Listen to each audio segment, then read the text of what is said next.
Finally, I'm going to be watching Rin's chapters 1 through 8. Let's get started.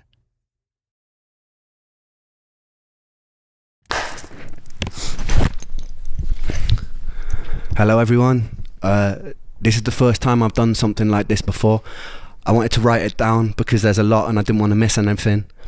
And some parts of this might be a little bit uncomfortable to listen to, but I wanted to stay as true as possible to the story, not miss anything, for the sake of people who might be going through something similar, or for the sake of people who don't but want to help understand a little bit more. Yeah. I promise that everything in this story is 100% true. Nothing is exaggerated for dramatic effect. Some names I don't mention and some details I don't go too far into or downplay them for the sake of the people around me. Timelines might occasionally be a little bit off, but that's just because I've had to write everything from memory from a time that was quite hazy. I asked before embarking on this journey with me that you all respect the privacy of myself and the people around me. You might be compelled to reach out to some of the people that I mention, cast judgment, praise them, criticize them, and I ask you kindly not to. It's my choice to be in the public eye, and it's mine alone. This is the first time my story is on the public record in a concise way. Being in the public eye is strange. The more that I give to you, the less that I get to keep for myself. I don't find the experience of sharing particularly enjoyable. I don't so much like the questions that follow. And I'm not a medical expert, so I don't like to be seen as somebody with all the answers, because I don't have them. And because of the empathy that I feel, I'm compelled to try and help as many people as possible.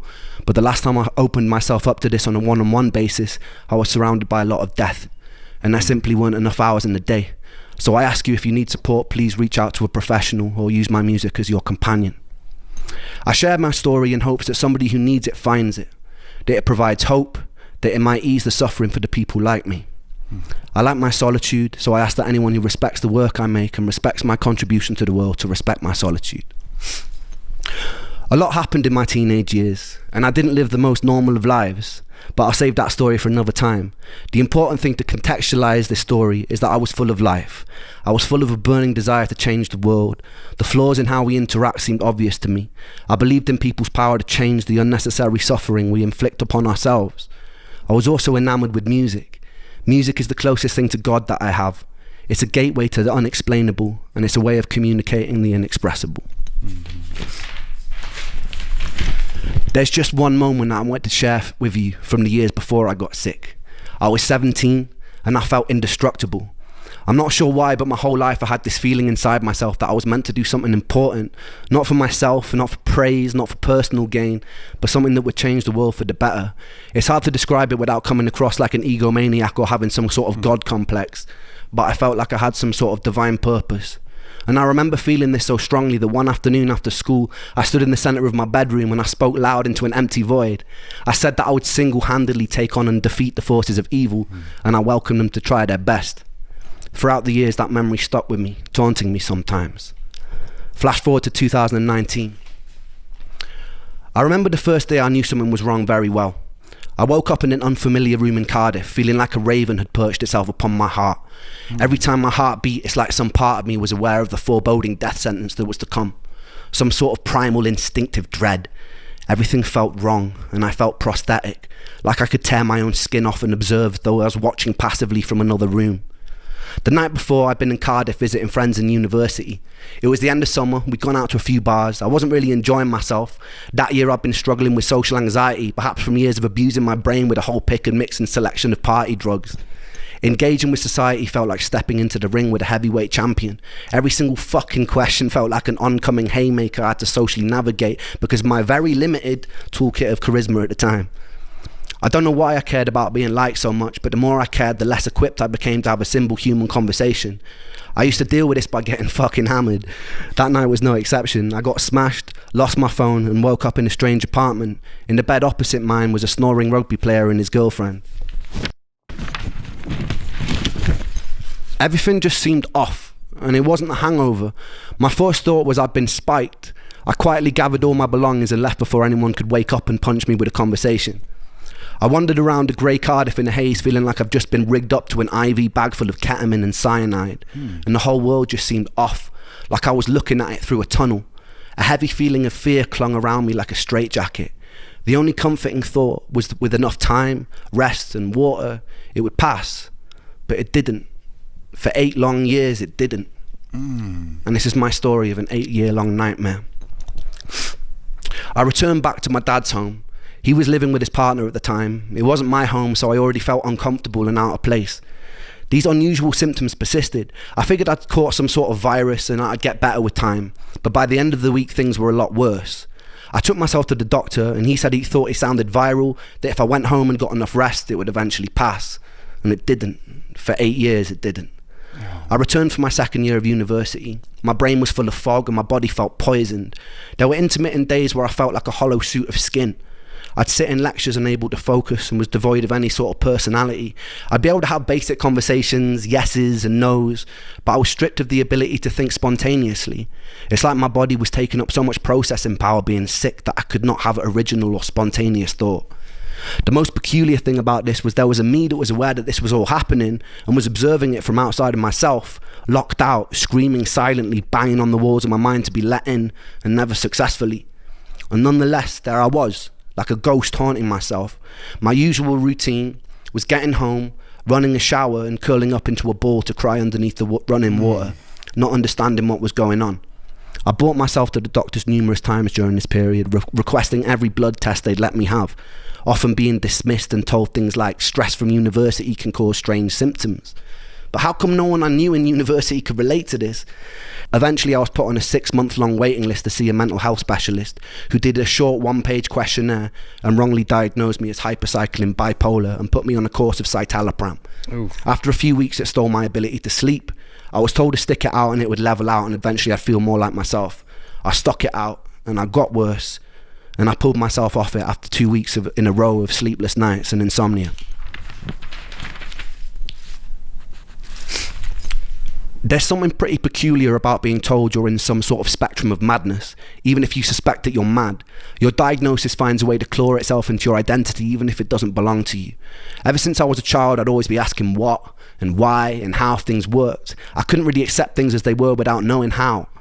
I carried into my adult years, and so as the bipolar hammer crashed and sentenced itself into my reality, I began searching online for behaviours associated with it, people's first-hand experiences, what it felt like to be manic. In these earlier days of my illness, the symptoms would fluctuate in severity day by day. Some days I'd be in a thick, tired fog, and other days they'd be more merciful. I began to associate the days of not suffering as mania and would act more erratically on the days that my symptoms were less bothersome. I did things like climbing out of windows of a 6-story student accommodation or get so drunk I'd wake up outside of the university campus lawn. But it wasn't mania. I just wasn't hurting. I spent 1 day a week with my therapist, who was teaching me cognitive behavioural therapy. The issue was, mentally reframing unexplainable symptoms caused a lot of cognitive dissonance for me. I was told my anxiety or depression was causing my symptoms, but in reality it was my symptoms which were making me anxious and depressed. So I was in some sort of inescapable bind.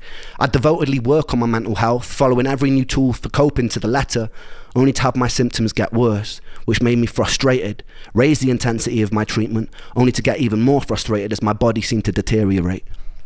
After 6 months, I told my mum I'd happily saw off my own leg with a blunt knife if it meant my symptoms would vanish, and I meant it.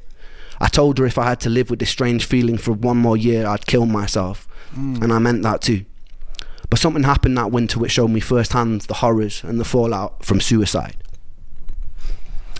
I met Joe when I was 9 years old. I remember the first time clearly. I was standing in his living room and he turned to me and he was like, "Watch this." Then he proceeded to climb on top of his sofa and did a front flip onto a stone living room floor. He landed on his back and lay motionless for a few seconds before grinning, getting up, and then doing it all over again. We grew up terrorising the streets of the small village we grew up in, playing knock door run or breaking into people's gardens to play on their trampolines. We stayed friends throughout high school, going through various phases together. Joe was comedian of the group. I remember countless mornings after messy all-nighters, Joe would be cracking endless jokes like a professional stand-up routine, and we'd all be in tears laughing. When I started writing my first songs, Joe and Sega were the first people who always knew every word, and they would sing along at the top of their lungs. They gave me a lot of self-belief, and they helped me build the foundation of what I do today, and I owe them a lot for that. That Christmas, I came back home to Wales from university. On Christmas Eve, me and Joe were sat in a pub, and he turned to me, and he told me that he'd fantasized about walking into the sea until he was totally submerged. He had a pretty morbid sense of humour, so I didn't really take him as seriously as I should have. 2 days later, it's 3 a.m, and I get a phone call. It's my friend Ella. She tells me that Joe is on the bridge by my house. He was drunk, he'd called her up, and he told her he was going to jump. I was still half asleep. I fumbled, pulling on whatever clothes I could that were near, and I walked out of the front door, and the winter air stung my face and it woke me up. Adrenaline kicked in, and I started sprinting towards the bridge. It was about a 5-minute walk, a 2.5-minute sprint. As I was running, I dialed Joe's number, and I get a busy tone, and I felt relief because it meant he was still alive. I kept hitting redial as I ran, and as I got about halfway to the bridge, the busy tone changes. I get an automated voice note saying the number's out of service, and my heart sunk. I got to the suspension bridge that connects Anglesey to the mainland, and it usually looks very beautiful. I sprint up and down the bridge yelling Joe's name, and silence, and it's deafening. And I peer over the bridge into the blackness, and the bridge sits about 100 feet above the water. Hitting cold water at that height is like smashing into concrete. And the waters are notoriously dangerous because of the cross current. I hear nothing, no sounds, nothing. I run up and down the bridge about 2 times before I spot a figure at the end of it, and my heart jumps into my throat, and I run towards the figure, and it's my friend Ricky who's had the same call, and we both run around up and down the bridge and around the surrounding area looking for Joe. More of his friends eventually arrive, and there's nothing. I was about a minute too late. We spent the next week walking up and down beaches with flashlights, and when it's that dark, every other large rock starts to look like a washed up body. We plastered all the neighbouring towns in missing posters, contacting whoever we could, someone who might know something. We checked bank records to see if any money had been withdrawn since he went missing. There was CCTV footage of him walking onto the bridge, but there wasn't any of him coming off. But there were dead zones in the footage, so there was still a small chance he could be alive. I was sleeping about 3 hours a night, pretty determined that we'd still find him. For about 10 days we had nothing, and then suddenly a call comes through while we're all at my friend Miles's house having food. It's the police. A body had been found in the water by the bridge. We piled into my friend's car. I remember being in the back seat in floods of tears, repetitively punching the back of the passenger seat as we drove to the scene. As we pull up, I saw a lifeless body being zipped up into a green bag near a parked ambulance. Its skin was bloated by the seawater, and it wasn't Joe. Someone else decided to jump that day. Joe was never found. It's difficult to truly let go when you can't say goodbye. For months following, I held on to this fantasy that we'd get a call that he'd run away to some European town, and he was happy and he was healthy. But that call never came. The time during his inquest was also around the time I was struggling with the side effects of a new antidepressant. I remember sitting in the courtroom feeling like I was listening to the whole thing deep underwater. The judge felt the circumstances surrounding Joe's death didn't mean The judge felt that the circumstances surrounding Joe's death meant that the verdict was left open.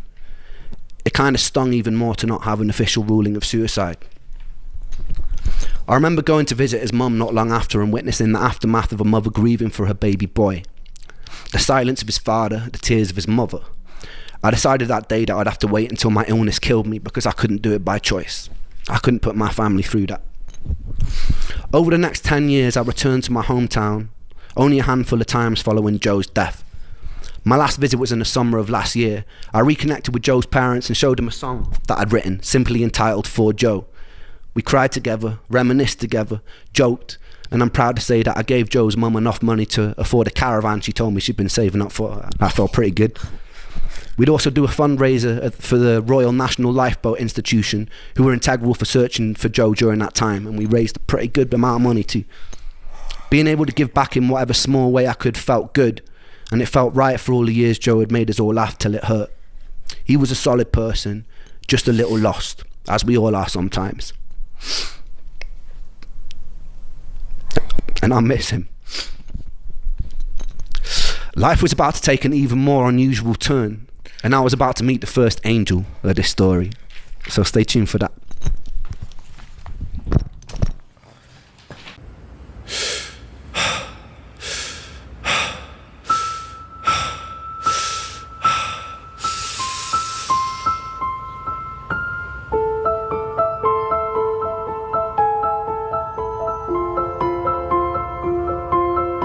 This piano like McKay.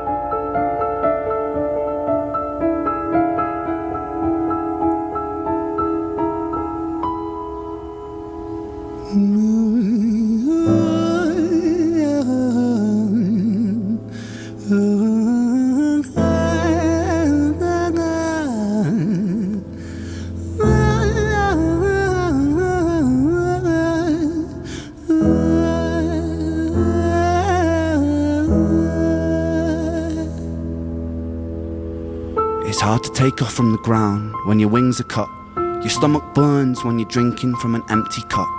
You know the entire ocean came from my tear ducts. I see the world through Fibonacci sequences and double Dutch.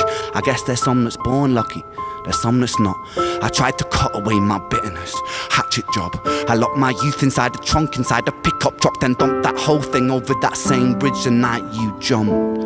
I think about that sometimes, vividly. What it felt like to look down and see tranquility. One sudden movement in a world of possibility. Only one movement to expose our fragility. I fucking miss you, and I miss myself. I miss thinking we were indestructible as hell. I miss chilling by the pier cave and kicking back with Callum, Hugo, Justin, Sega, Stevie and the fucking lads. I miss missing that. I numb myself to close the gap. I never even call them up. Distance is my plaster cast to tell the truth. The day you jumped, my childhood jumped too. But I still can't find the anger. All I find is missing you, man, I miss you.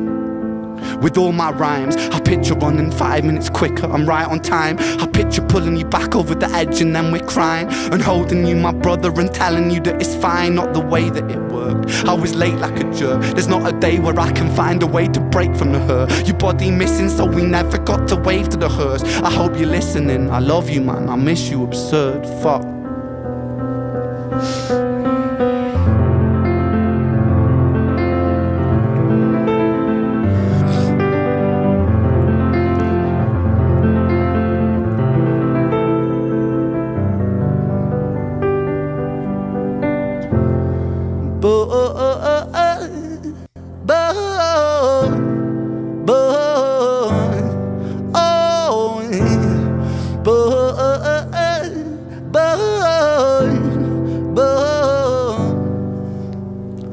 Another domino, it falls. Across the way another's born. How you're supposed to raise a child and give it courage from a storm. In a world that is confusing, contradictions pave our flaws. Some will say we're only human, others judge us for our flaws. Some get born in sheets of satin, some get by in tattered clothes. Some will die before they live, that's just how the story goes. But for those of us still with us, who reside inside our hearts, tell them proudly how you feel.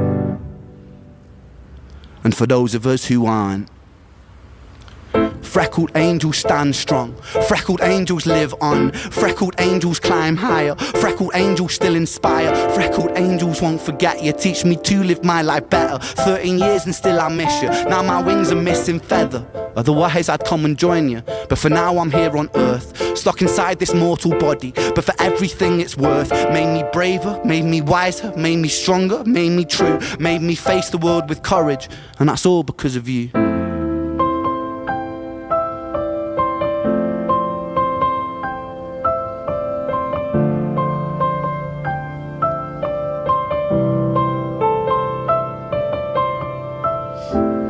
Freckled angels laugh the hardest, and their hearts, they are the largest. With their wings, they fly the farthest.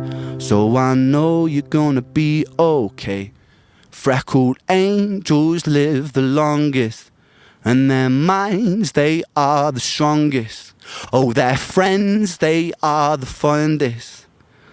So I know you're gonna be okay.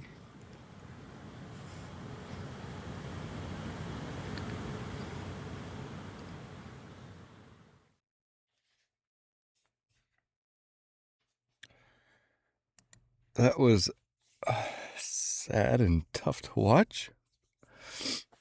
I can see why maybe it was recommended not to watch this on a live stream.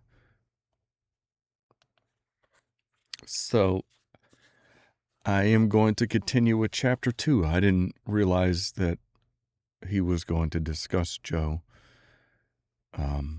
in these. I thought they were more focused around his ailments.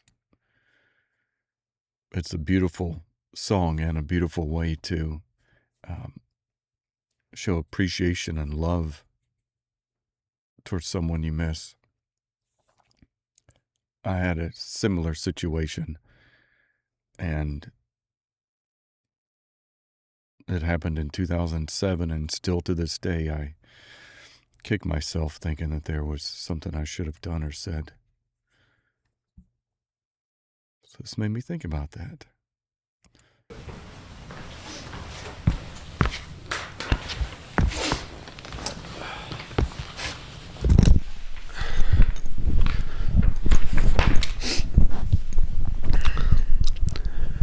A year of living in a nightmarish purgatory does strange things to your psyche. I was still trying to push through university, but I found myself missing many lectures to stay in bed. I started noticing more unusual symptoms creeping in, a strange buzzing sensation in the soles of my feet. My vision started looking like fuzzy television static, something that I later learned was called visual snow, something with no known origin. My calf muscles started constantly twitching and spasming. At any moment they wouldn't go longer than 20 seconds without twitching, and that can drive you a bit nuts. All these symptoms I still live with to this day. You just become very used to tolerating constant discomfort. It becomes kind of the norm and kind of becomes like an annoying, unsettling radio static in the background of existence. I stopped taking my antidepressants after having cycled many different kinds. None of them helped. All of them gave me some new kind of symptom or side effect like insomnia, dry mouth, heart palpitations, no libido, etc. I spent a lot of my time alone, but in the moments of respite I'd hang out with friends. We formed a band called Trick the Fox the year before I'd gotten sick. It was the one ray of sunshine I had at the time. I quickly became friends with a bass player called Charlie, and we developed some kind of musical telepathy where we both knew what the other was going to play before it even happened. I don't mean to cut this into it, but that looks like it could be a Neumann U87 that Ren is using. And the previous one looked like Neumann TLM 103, maybe a 102, but I think it looked more like a 103. He was the first musician I've ever felt this kind of chemistry with. I became a kind of third wheel in his Momoko's relationship. With time, Momoko became like a sister to me. To this day, it's one of my favourite people on this spinning rock. Performing with Trick the Fox was one of the rare times that I felt free. There was something about the duty of having to entertain others that let me escape the physical limitations of my own sick body, even if just for a moment. I usually pay for it the next day with what can only be described as an energy hangover where I'd be stuck in bed all day, but for me that was worth it. Those days I was still fairly functional. It was around this time I started losing faith in the medical industry. The more appointments I'd go to, adamant that something was wrong, the more of a hypochondriac they treat me as. Medical gaslighting is a real thing with chronic illness. They chalked me down as someone who was always requesting blood tests, and my mental health diagnosis probably didn't help that. Strangely, they never tested me for any kind of pathogens. I decided to embark on a precarious journey into the Russian roulette chamber of Dr. Google. I would type in the most predominant symptom of the day, and Dr. Google would tell me that I have a rare disease and I'm probably going to die. With time, I sharpened my search engine axe and refined what I was looking for. I dived headfirst into the abyss of online support groups, hoping to find solace or answers amongst fellow sufferers. We were like crabs in a barrel. Very rarely someone would find their silver bullet and announce what it was that cured them. Hundreds of people would follow their protocol, some with mild success, but most of us will still remain trapped. I joined as many online support groups as I could. It was a bit like the beginning of Fight Club, except instead of faking conditions to feel accepted, I was desperately hoping I had those conditions so I could cure myself and get the fuck out. I convinced myself I had conditions like candida, magnesium deficiency, parasites, adrenal fatigue, heavy metal poisoning, etc. At the time, I felt like I was single-handedly keeping Jeff Bezos in business. While most students were spending their student loan on drinks, I'd spend mine on the supplement or protocol of the week. I'd follow whatever herbal or supplement protocol was suggested, sometimes noticing mild improvement and sometimes getting a lot worse, most of the time feeling nothing. A story would pop up on one of these groups like, after I did a 30-day parasite cleanse of wormwood, cloves and garlic, all my symptoms disappeared. I'd read a story like this, get full of hope and put myself through a grueling 30 days, which would often result in a worsening of symptoms. My body felt even sicker and weaker, but I'd stick it out because I was told that this was a good sign. The parasites are dying. I peered into the toilet bowl and valiantly waved goodbye as I flushed their imaginary corpses into a watery abyss. At the end of the 30 days, I'd be left with a lighter wallet and all my symptoms still remaining. And if that didn't work, I'd move on to what was next. Maybe I have seasonal affective disorder. Alright, so I'd get on the internet, order a light, stare at it for 10 minutes a day, and to my big fucking surprise, still have all my symptoms. The only thing that light illuminated for me was that I was desperate enough to buy a glorified table lamp. I kid you not when I say that over the years I probably have taken nearly every dietary health supplement known to man. One of the most grueling self-treatment courses came when I did a round-the-clock heavy metal chelation. I would take a supplement called ALA and DMSA, which supposedly shuttled mercury molecules out of your body through a process called chelation. I would have to take the pill once every 3 hours around the clock, which meant setting multiple alarm clocks to wake up and take them. The supplements came with their own side effects. I remember one time standing in a supermarket and feeling like the sounds and lights were so bright that I couldn't even bear to be in there. I stuck with this protocol for a whole year with no luck. Oh my gosh. I was still coming to terms with the death of one of my best friends during this time too. I was too sick to hold down any kind of stable job, so I was mostly living off my student loan. Welsh students study in England also weirdly get given a small sum of money just for being Welsh, or almost like a "we're really sorry that you're Welsh" sort of condolence prize. I've always prided myself on my financial independence, so whenever I could, I'd get out on the streets of Bath and I'd busk. I remember the very first time I did. I had my guitar in hand, I perched myself on a bench, took a deep breath, and then bared my soul to the jury of the street, and it was exhilarating. People sometimes ask me what music means to me, and it means life. This was usually the one time I felt like I didn't want to die. This was the one time I could feel a resemblance of something that resembled spirit, that resembled my soul, that resembled me. I even found myself cracking jokes with onlookers, which for someone dripping with social anxiety at the time was huge for me. It was March, roughly 3 months after Joe had died, and I was sitting on a bench in Bath with my guitar singing into a busy street. And this is when I would meet the first angel of this story. I'd see 2 more angels years later. One in the guise of a homeless man, one a doctor cheating death in the Beverly Hills clinic. But that bit will come a little bit later. The angel was walking on the opposite side of the street with a mother.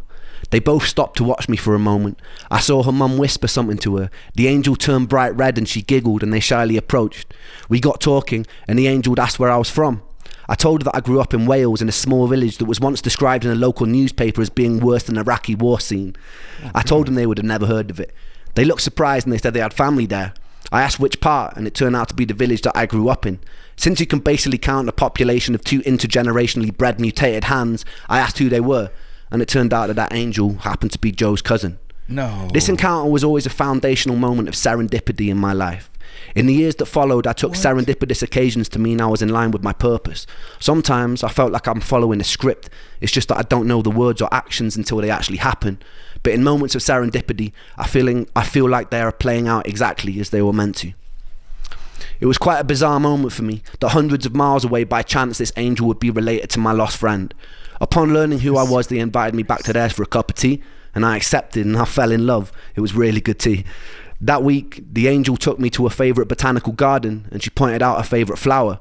So that night, true story, I dressed in black, broke in by climbing over the fence, dug up the flower and presented it to her the next day. No. She called me insane, but it's safe to say that angel ended up being my first serious girlfriend. Oh.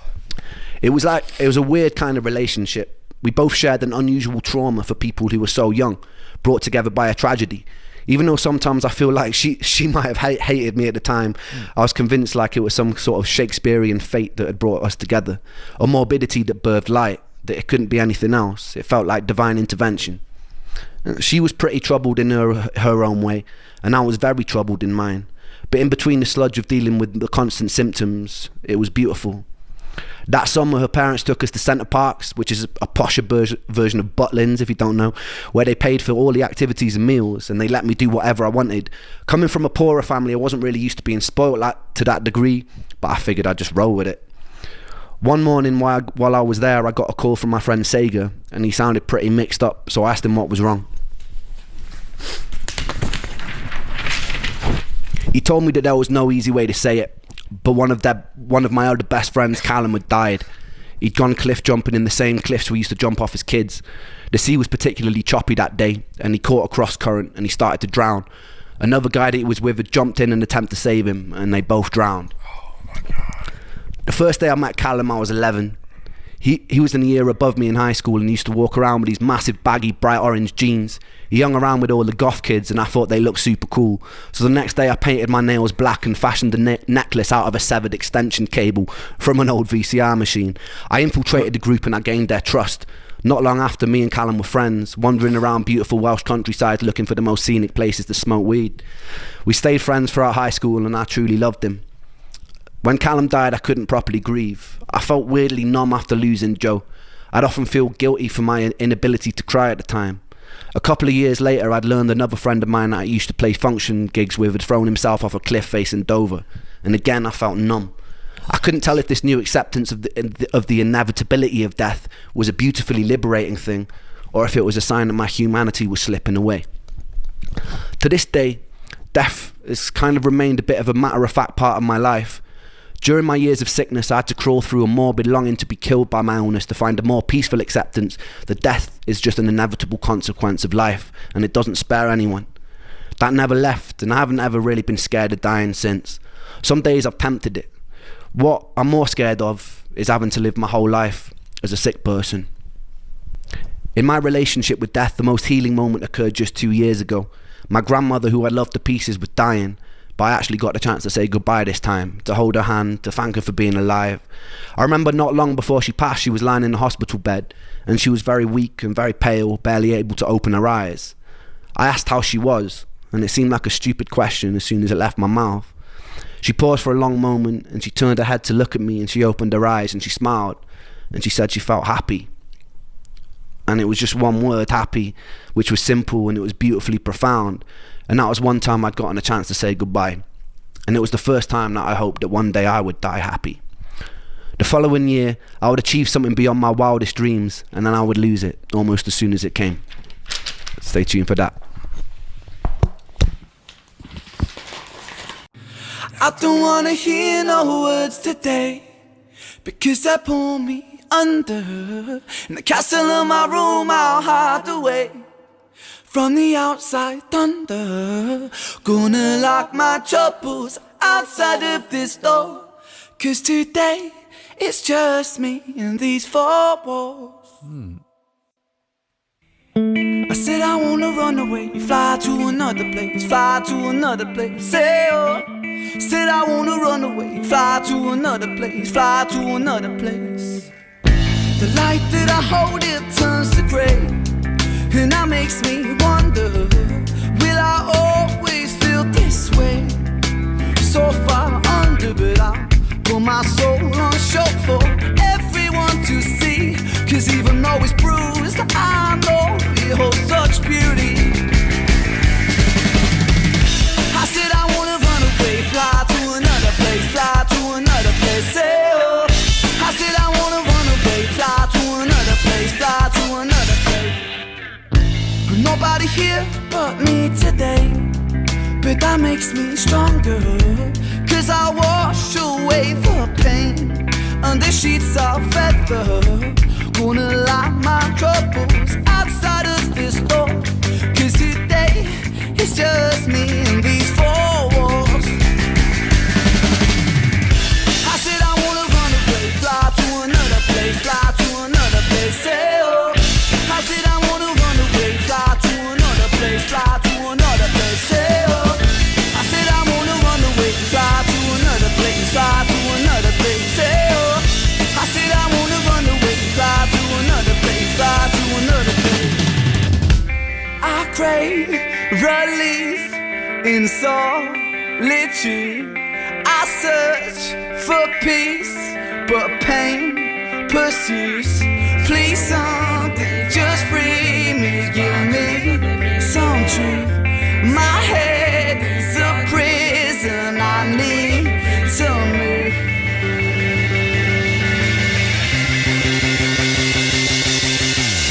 I said I wanna run away, fly to another place, fly to another place, say oh. I said I wanna run away, fly to another place, fly to another place.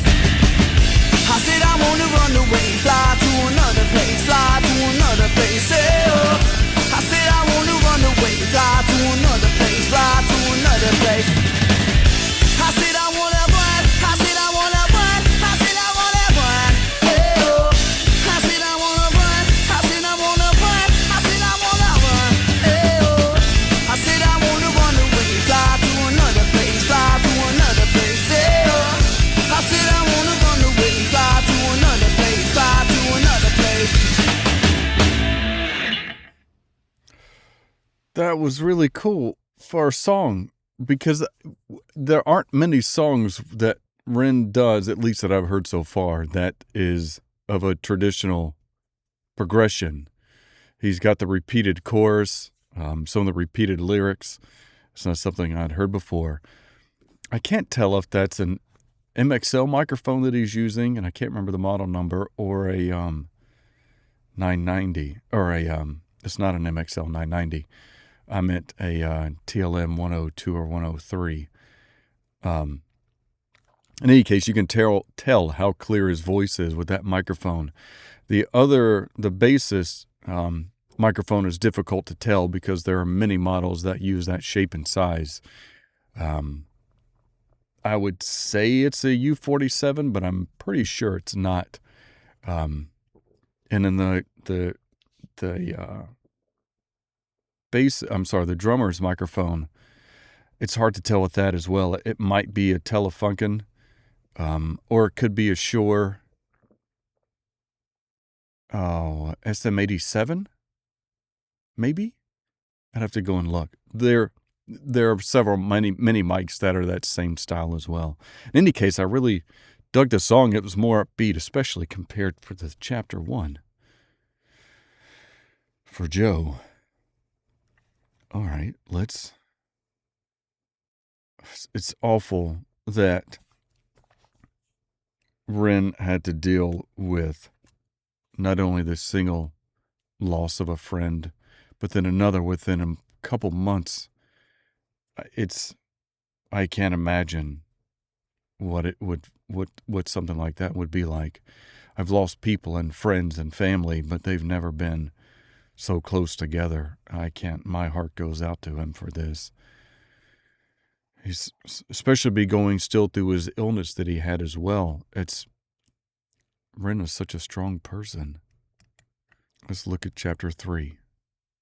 Scowling at my weekly anxiety and depression scores like a detective trying to crack a particularly stubborn case.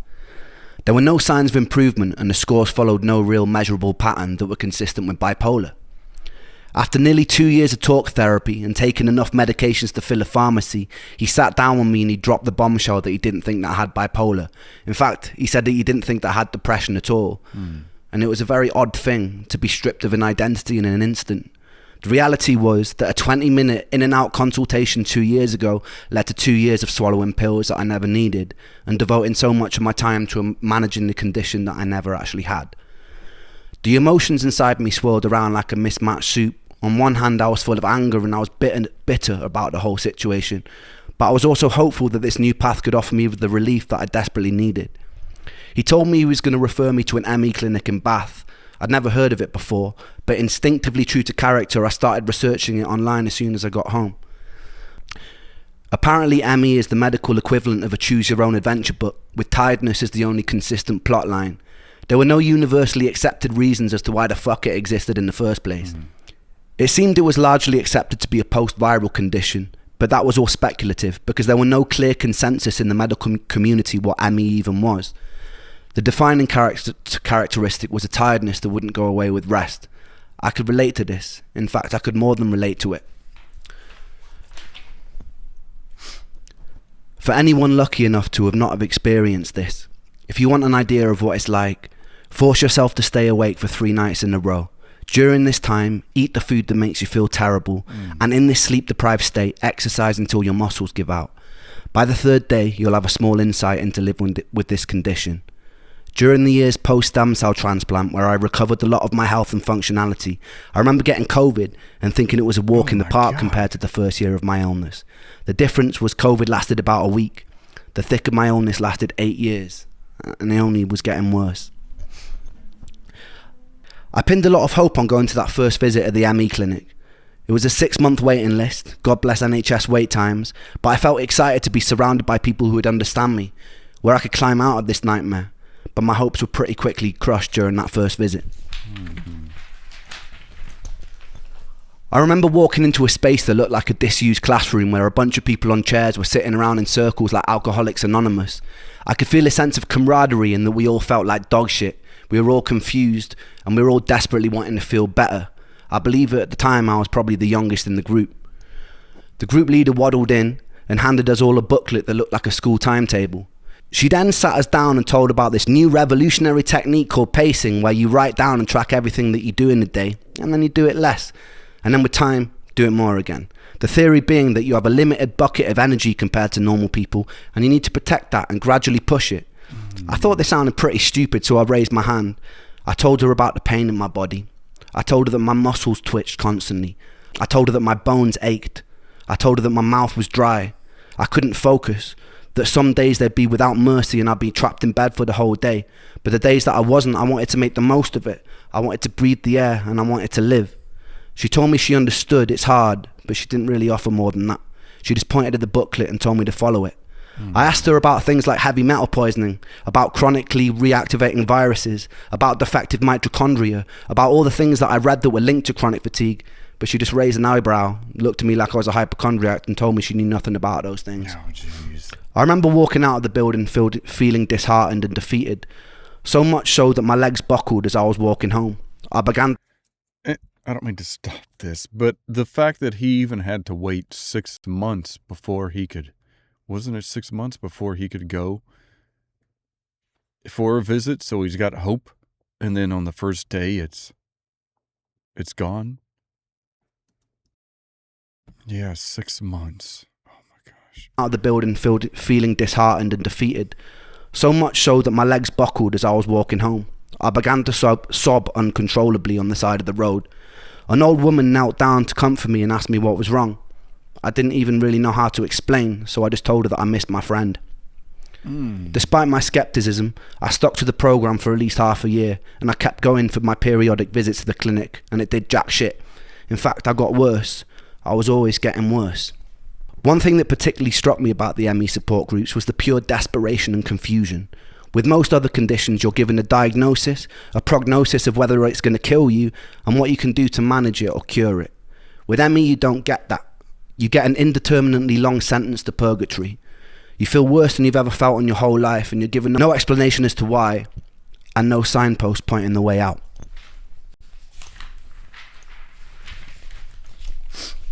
There was no selection bias to the people suffering. Members of the group were anything from esteemed ex-lawyers to single parents to former athletes. One thing I can say, these people were for the most part all extremely driven and collectively mourning their old lives.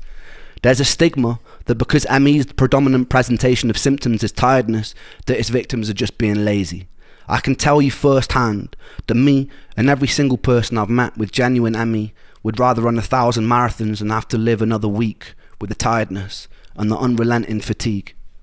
We were at war with our tiredness, trying desperately to escape it, and some of us would go to extreme lengths to turn ourselves into guinea pigs to try and find ways out. Suicide was pretty common in those online support groups. It was around this time I was swallowed into the music industry.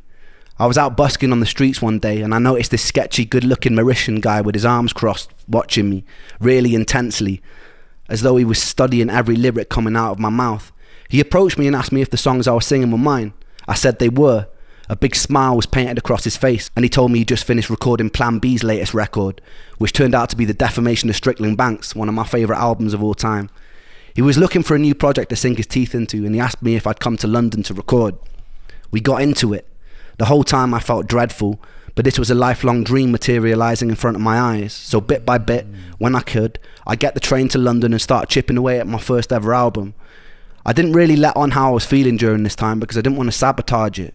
There would be times I'd finish up in the vocal booth after doing the take, excuse myself to go to the toilet, throw up from the dizziness I was experiencing, sometimes with specks of blood, and then I'd go back and pretend that nothing had happened. I'd be sitting around with the whole room spinning and would pretend I was fine. There was only so long that I was able to keep this up. Eric told me it'd be a cool idea for me to start going to industry showcases and start building buzz. Performing live like this was a whole new level of taxing that I wasn't ready for, but I was so ferociously ambitious that I just ploughed through. The usual way it would go is I'd be in the back of Charlie's car, the whole world would be spinning, I'd be trying my best to sleep in it all day, parked up outside of whatever venue or pub it was in London, trying to conserve energy for the show. Oh my gosh. Sometimes I'd cry a little before I performed. My whole body would be burning.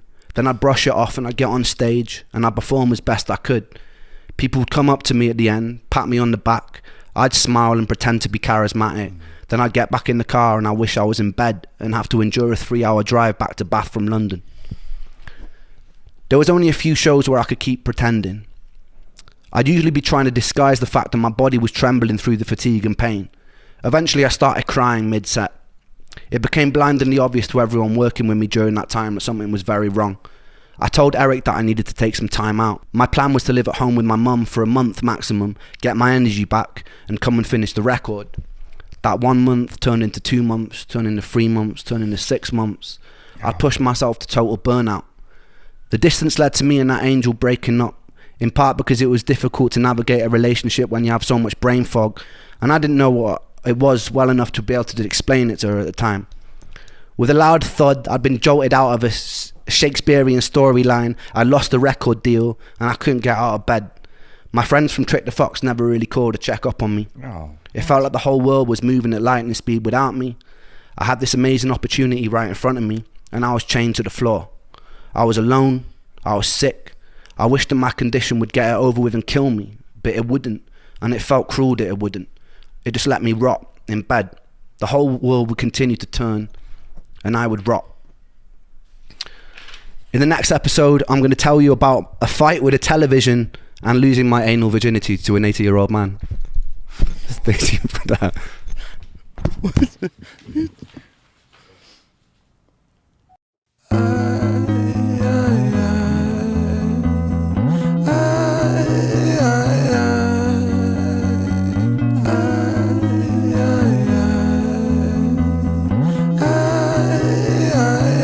My thought patterns are composed by a time bomb for an author, like pigs to the slaughter.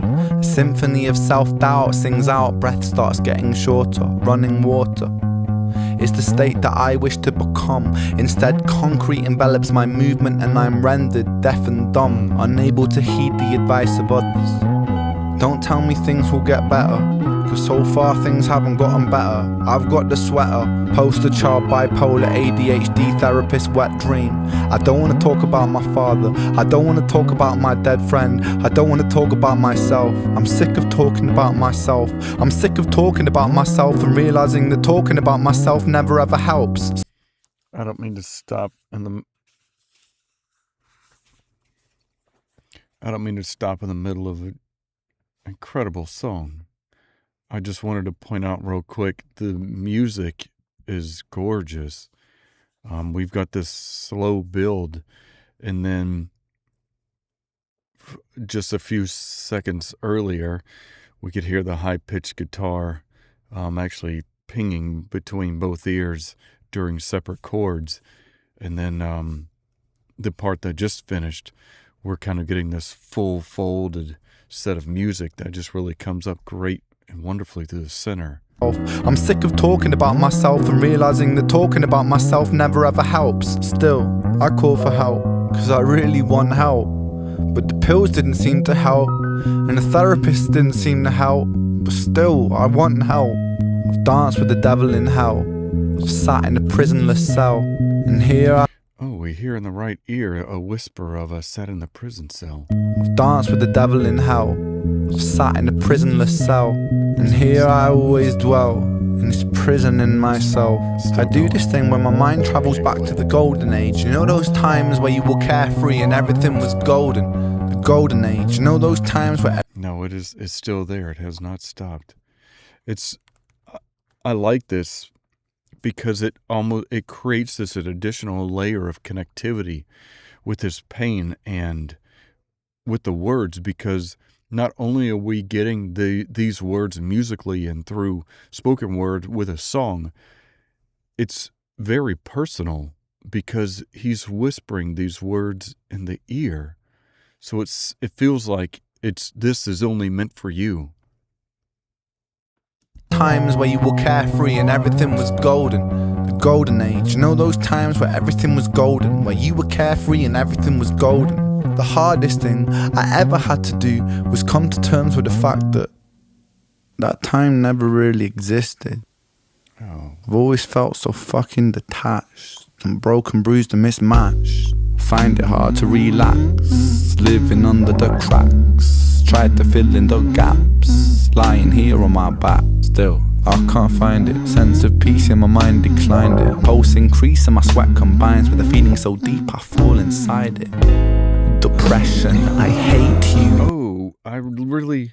Sorry to keep stopping, but I really love the way that we've changed the rhythm in this entire feeling and melody, and now we've got so much of this full sounding music and the humming, and then right after the part that I just stopped, I've gone back, we can now hear an additional a set of maybe female voices, or at least another layer of higher pitched voices. It just sounds like this hug of your ears.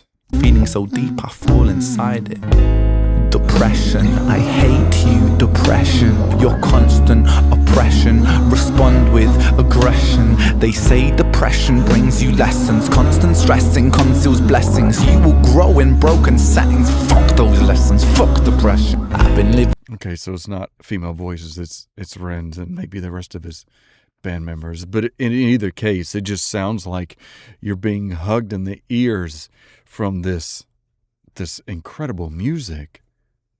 You will grow in broken settings. Fuck those lessons, fuck depression. I've been living in your shadow for so long that I forgot how I can shine, how I can find a refuge in my mind. How am I meant to sit here and unwind? The planets align. I feel like I'm cursed, feel like I'm cursed to just be here to hurt. Feel like I'm cursed to just be here to bleed, but my demons been feeling this way since birth. Depression, I hate you. Depression, I just want to mention the cowbell.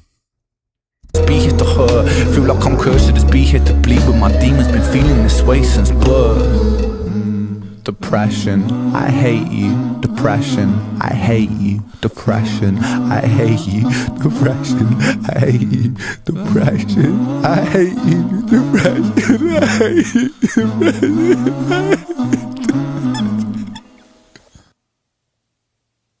Oh, geez. To end on a crying note? Of just this pain and agony, it's expressing how much he hates depression.